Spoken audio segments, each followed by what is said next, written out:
Thank you so much for this wonderful presentation of the relationship between the children, how children can bring peace. But what was the significance of the bullying among the Israeli children? What made you put that in the movie? None of the movie maker of that movie are here right now. Because there was bullying, among the Israeli kids. Right, but there's no filmmaker who is responsible for that film to answer that.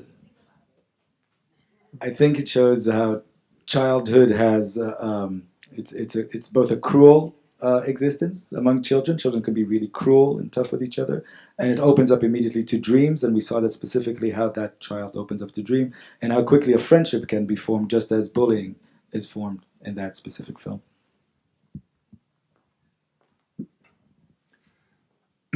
What struck me was throwing the ball over the wall and waiting it to come back. It really had an impact on me.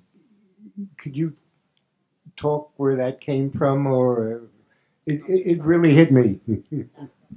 It's not one of their films that it came from, so they can talk about it, but that would be like anyone else. I have the same feeling like you, honestly.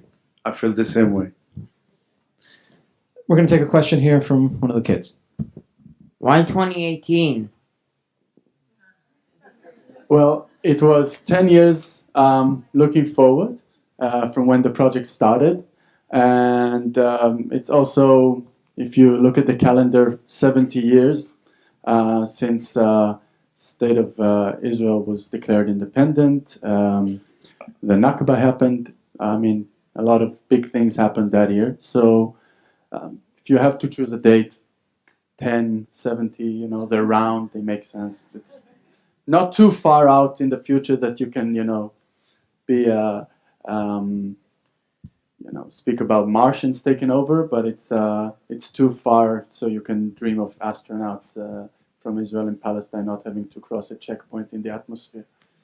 Imagine it's 2050.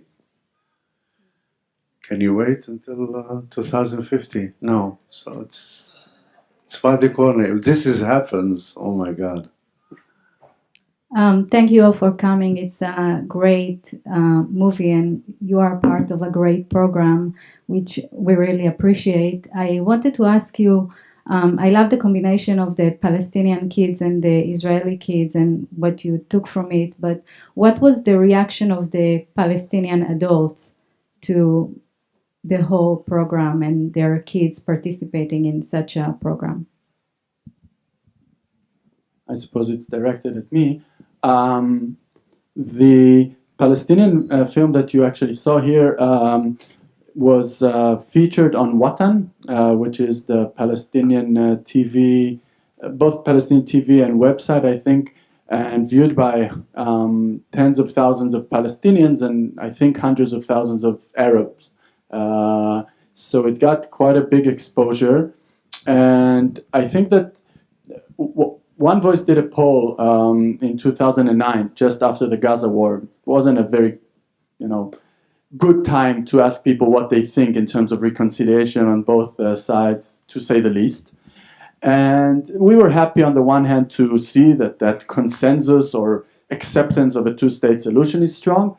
But what was more troubling is actually the second choice that Israelis and Palestinians had. And never, always the headline is always by the first choice, but the second choice was continue the status quo, which to Israelis means, fearing rockets, and to Palestinians it means occupation. And obviously it's tragic to think that people have become used to it. Albert Camus said, you get used to everything. And I think that these sort of videos are very important to inspire also the grown-ups, in terms of that question there, what do we think of kids bullying each other? They can so easily become best buddies after bullying each other. It doesn't take them a year long of negotiations or 20 years of negotiations. They don't do that. So I know, I wasn't in Palestine to view the reactions, but I know from my Palestinian colleagues that a lot of people were like raising their head and saying, wow, a Palestinian airport, that's, that's something to look forward to. And you have to instill that inspiration, that sense of hope, in light of all those diplomatic failures that we see time after time again.